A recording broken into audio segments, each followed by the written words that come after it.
What would you do if, in a single day, everything you had worked for was taken from you? Your fortune, your family, and your future. Could you still find peace, or would you be consumed by rage and despair? In the heart of Athens, there lived a prosperous merchant named Leander. He had built an empire trading silks and spices, his name known far and wide for wealth and success. He lived in a grand estate with his beloved wife, Elara, and their 2 children. Leander had everything a man could desire: wealth, a beautiful family, and the respect of all who knew him. But one fateful evening, a fire broke out in the city. The flames spread quickly, consuming everything in their path.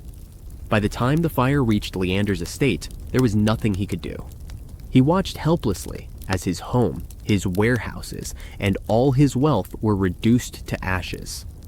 Worse still, his wife and children were caught in the blaze, unable to escape. In a matter of hours, Leander lost everything. His fortune was gone, his family was dead, and his future seemed bleak. Devastated and broken, Leander wandered the streets of Athens, consumed by grief and despair. He cursed the gods, fate, and the cruelty of the world. One day, as he sat in the ruins of his former estate, a Stoic philosopher named Diogenes approached him. Diogenes had once been a wealthy man himself, but had renounced his fortune to live a simple life of wisdom and contemplation. "What has brought you to this place of sorrow, my friend?" Diogenes asked. Leander, bitter and angry, replied, "The gods have cursed me. I have lost everything: my wealth, my family, my future. There is nothing left for me." Diogenes sat beside him, his gaze calm and steady. "You have lost much, that is true. But tell me, what remains?" Leander looked at him confused. "What remains? Nothing remains. Everything is gone." Diogenes smiled softly. "And yet here you are, still breathing, still thinking, still capable of action.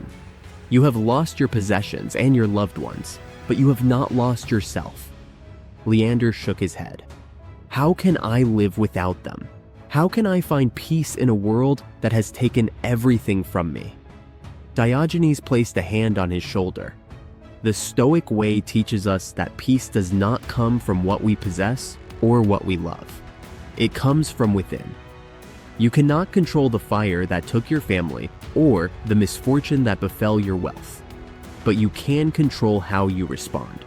The flames may have consumed your life, but they cannot touch your soul unless you let them." Leander sat in silence, the weight of Diogenes' words sinking in.